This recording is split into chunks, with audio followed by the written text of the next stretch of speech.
خلیفہ ثالث سیدنا عثمان بن عفان رضی اللہ تعالیٰ عنہ 18 ذی الحجہ خلیفہ ثالث سیدنا عثمان بن عفان رضی اللہ تعالیٰ عنہ کا یوم شہادت ہے۔ عثمان رضی اللہ تعالیٰ عنہ واقع فیل کے 6 سال بعد پیدا ہوئے۔ آپ کی کنیت زمانہ جاہلیت میں ابو عمر تھی۔ پھر عہد اسلام میں سیدہ رقیہ رضی اللہ تعالیٰ عنہ سے آپ کا ایک بیٹا عبداللہ پیدا ہوا اور اسی سے آپ کی کنیت ابو عبداللہ مشہور ہوئی۔ آپ کا سلسلہ نسب 5ویں پشت میں عبد مناف پر نبی صلی اللہ علیہ وآلہ وسلم سے جا کر مل جاتا ہے۔ آپ کی والدہ محترمہ عروہ بنت کریز جناب عبد المطلب کے صاحبزادی بیضہ کی بیٹی ہیں، اس لیے آپ رضی اللہ تعالیٰ عنہ کی والدہ محترمہ نبی صلی اللہ علیہ وآلہ وسلم کی پھوپھیزاد بہن ہوئی۔ عثمان رضی اللہ تعالیٰ عنہ نبی صلی اللہ علیہ وآلہ وسلم کے خواہرزادے ہوئے۔ حضرت ابوبکر صدیق رضی اللہ تعالیٰ عنہ نے ایمان لاتے ہی دعوت و تبلیغ کا سلسلہ نہایت درد اور سوز سے شروع کر دیا۔ آپ کے شبانہ روز تبلیغی جوش اور انہماک کے نتیجے میں جو اکابرین اور بڑے صحابہ اکرام مشرف باسلام ہوئے، ان میں حضرت عثمان رضی اللہ تعالیٰ عنہ بھی ہیں۔ آپ کو قدامت فی الاسلام کا شرف حاصل ہے، وہ والسابقون والاولون کے زمرے محمودہ میں آپ شامل ہیں۔ رسول اللہ صلی اللہ علیہ وآلہ وسلم اسلام کی عمومی دعوت سے قبل دار ارقم میں قیام فرماتے۔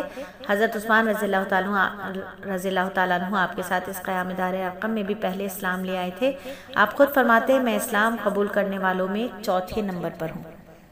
حضرت عثمان رضی اللہ تعالیٰ عنہ فرماتے نبی صلی اللہ علیہ وآلہ وسلم کی بعثت سے پہلے ہم شام کی طرف ایک تجارتی قافلے میں روانہ ہوئے۔ جب حدود شام میں داخل ہوتے کاہنہ نے ہمیں بتایا ایک دفعہ میرا جن میرے پاس آیا اور دروازے پر رک گیا۔ میں نے کہا اندر کیوں نہیں آتا؟ اس نے کہا میں اندر نہیں آ سکتا کیونکہ احمد صلی اللہ علیہ وآلہ وسلم تشریف لا چکے ہیں اور ایسا ناگزیر حکم لائے ہیں جس کی خلاف ورزی نہیں ہو سکتی۔ حضرت عثمان فرماتے ہیں جب میں مکے واپس آیا تو معلوم ہوا نبی صلی اللہ علیہ وآلہ وسلم مکے میں مبعوث ہو چکے ہیں اور اللہ کی توحید کی دعوت دیتے ہیں۔ حضرت مولانا شاہ معین الدین ندوی رحمۃ اللہ علیہ لکھتے ہیں حضرت عثمان رضی اللہ تعالیٰ عنہ کا 34واں سال تھا کہ مکے میں توحید کی صدائے غلغلہ انداز بلند ہوئی۔ ملکی رسم و رواج اور ان کے مذہبی تخیل کے لحاظ سے حضرت عثمان کے لیے یہ آواز نامانوس تھی، تاہم وہ اپنی فطرت، عفت، پارسائی دیانت کے باعث اس داعی حق کو لبیک کہنے کے لیے بالکل تیار تھے۔ حضرت ابوبکر صدیق رضی اللہ تعالیٰ عنہ ایمان لائے تو انہوں نے دین مبین کی تبلیغ و اشاعت کو اپنا نصب العین قرار دیا اور اپنے حلقہ احباب میں تلقین اور ہدایت کا کام شروع کیا۔ ایام جاہلیت میں ان سے ارتباط تھا اور اکثر نہایت مخلصانہ صحبت رہتی تھی۔ ایک روز جب حسب معمول حضرت ابوبکر صدیق کے پاس آئے، اسلام کے متعلق گفتگو شروع کی۔ حضرت ابوبکر صدیق رضی اللہ تعالیٰ عنہ کی گفتگو سے آپ اتنے متاثر ہوئے کہ بارگاہ نبوت میں حاضر ہو کر اسلام قبول کرنے پر آمادہ ہو گئے۔ ابھی دونوں بزرگ جانے کا خیال ہی کر رہے تھے کہ خود سرور کائنات تشریف لائے اور حضرت عثمان کو دیکھ کر فرمایا عثمان خدا کی جنت کو قبول کر، میں تیری اور تمام مخلوق کی ہدایت کے لیے مبعوث ہوا ہوں۔ حضرت عثمان رضی اللہ تعالیٰ عنہ کا بیان ہے کہ زبان نبوت کے ان سادہ اور صاف جملوں میں خدا جانے کیا تاثیر بھری تھی کہ میں بے اختیار کلمہ شہادت پڑھنے لگا اور دست مبارک میں ہاتھ دے کر حلقہ بغوش اسلام ہو گیا۔ اشہد ان لا الہ الا اللہ وحدہ لا شریک لہ واشہد ان محمدًا عبدہ ورسولہ۔ اور اسلام قبول کرنے کے بعد آپ کو آپ کے چچا حکم بن ابی الاس نے پکڑ کر رسی سے باندھ دیا اور کہا تو نے اپنے آباء و اجداد کا دین چھوڑ کر نیا دین قبول کرتا ہے، خدا کی قسم میں تجھے کبھی نہ چھوڑوں گا یہاں تک کہ تو دین چھوڑ نہ دے۔ حضرت عثمان رضی اللہ تعالیٰ عنہ نے فرمایا خدا کی قسم میں کبھی اس دین کو نہیں چھوڑوں گا۔ جب حکم نے دین میں آپ کی یہ صلابت اور پختگی دیکھی تو اس نے آپ کو چھوڑ دیا۔ نبی اقدس صلی اللہ علیہ وآلہ وسلم نے یکے بعد دیگر اپنی 2 صاحبزادیاں آپ رضی اللہ تعالیٰ عنہ کے نکاح میں دیں۔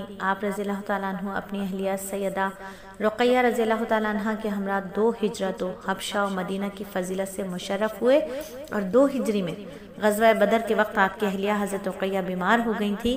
نبی صلی اللہ علیہ وآلہ وسلم نے ان کی تیمارداری کا حکم دیا جس کی وجہ سے غزوہ بدر میں شریک نہ ہو سکے، لیکن نبی صلی اللہ علیہ وآلہ وسلم نے آپ کو بدریوں میں شمار فرما کر غنائم بدر سے حصہ عنایت فرمایا، اجر و ثواب میں شریک کر دیا۔ جب نبی صلی اللہ علیہ وآلہ وسلم نے اپنی صاحبزادی سیدہ ام کلثوم رضی اللہ تعالیٰ عنہ کی شادی حضرت عثمان رضی اللہ تعالیٰ عنہ سے کی تو صاحبزادی نے فرمایا تیرا خاوند تیرے دادا حضرت ابراہیم علیہ السلام تیرے باپ محمد صلی اللہ علیہ وآلہ وسلم سے سب لوگوں سے زیادہ مشابہ ہے۔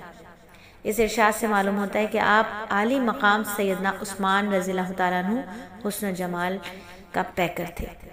آپ رضی اللہ تعالیٰ عنہ کو کاتب وحی ہونے کی اور آپ صلی اللہ علیہ وسلم کی خطوط تحریر کرنے کی بھی سعادت حاصل تھی۔ آپ رضی اللہ تعالیٰ عنہ کا شمار قرآن کے اولین حفاظ خلفائے راشدین عشرہ مبشرہ میں ہوتا ہے۔ آپ رضی اللہ تعالیٰ عنہ کو قرآن صرف حفظ ہی نہیں تھا بلکہ آپ عموماً رات تہجد میں پورا قرآن پڑھا کرتے۔ ترہ یہ بھی کہ ایک ہی رکعت میں پورا قرآن مکمل کر لیا کرتے تھے۔ آپ رضی اللہ تعالیٰ عنہ سے 1146 احادیث مروی ہیں۔ اور قلت روایت کی وجہ یہ کہ آپ رضی اللہ تعالیٰ عنہ نبی صلی اللہ علیہ وسلم سے حدیث نقل کرنے میں ڈرتے تھے کہ مبادن الفاظ حدیث ارشاد رسول کو نقل کرنے میں کمی بیشی ہو جائے، اس لیے کم احادیث نقل فرماتے تھے، لیکن جب روایت کرتے تو غایت احتیاط اور نہایت حسن و اتمام کے ساتھ روایت کرتے۔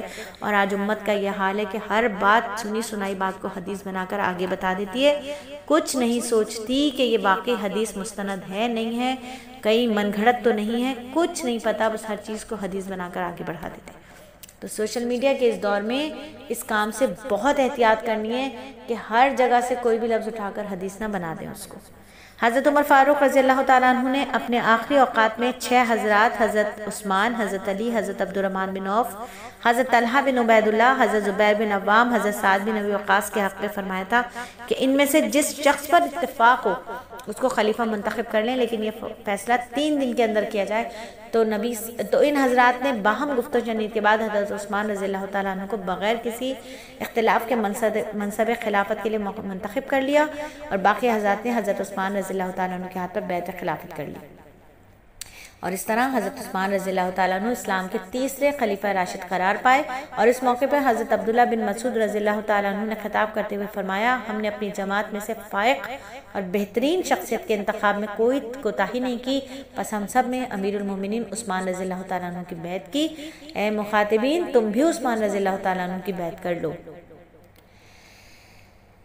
حضرت انس رضی اللہ تعالیٰ عنہ سے روایت ہے کہ نبی صلی اللہ علیہ وآلہ وسلم ایک دن احد پہاڑ پر چڑھے۔ حضرت ابوبکر صدیق، حضرت عمر رضی اللہ تعالیٰ عنہ، حضرت عثمان غنی رضی اللہ تعالیٰ عنہ بھی آپ کے ساتھ تھے۔ احد پہاڑ ان کی وجہ سے کانپنے لگا، اس میں حرکت پیدا ہو گئی۔ آپ صلی اللہ علیہ وسلم نے اپنا قدم مبارک مارا اور فرمایا، اے احد ٹھہر جا، ساکن ہو جا، اس وقت تیرے اوپر اللہ کا ایک نبی، ایک صدیق اور 2 شہید ہیں۔ حضرت انس رضی اللہ تعالیٰ عنہ سے روایت ہے، جب حدیبیہ میں نبی صلی اللہ علیہ وآلہ وسلم بیت رضوان کے لیے ارشاد فرمایا تو اس وقت عثمان رضی اللہ تعالیٰ عنہ نبی صلی اللہ علیہ وآلہ وسلم کے قاصد اور سفیر کی حیثیت سے مکہ گئے ہوئے تھے۔ تو ان سب لوگوں نے جو اس وقت موجود اور حاضر تھے بیعت کر لی۔ نبی صلی اللہ علیہ وآلہ وسلم نے لوگوں سے فرمایا، عثمان اس وقت یہاں نہیں ہے، اللہ کے اور اس کے رسول کے کام سے مکے گئے ہوئے ہیں، اگر وہ یہاں ہوتے تو تم سب کے ساتھ وہ بھی بیعت کرتے، اب میں خود ان کی طرف سے بیعت کرتا ہوں۔ پھر آپ نے حضرت عثمان رضی اللہ تعالیٰ عنہ کے قائم مقام کی حیثیت سے اپنا ایک دست مبارک اپنے ہی دوسرے دست مبارک پر رکھا، جس طرح بیعت میں ہاتھ پر ہاتھ رکھا جاتا ہے۔ آگے حدیث کے راوی حضرت انس رضی اللہ تعالیٰ عنہ جو خود بیعت کرنے والوں میں تھے کہتے ہیں، نبی صلی اللہ علیہ وآلہ وسلم کا دست مبارک جس سے آپ نے حضرت عثمان رضی اللہ تعالیٰ عنہ کی طرف سے بیعت کی، وہ عثمان رضی اللہ تعالیٰ کے حق میں ان دوسرے تمام لوگوں کے ہاتھوں سے بہتر تھا جنہوں نے خود اپنی طرف سے بیعت کی تھی۔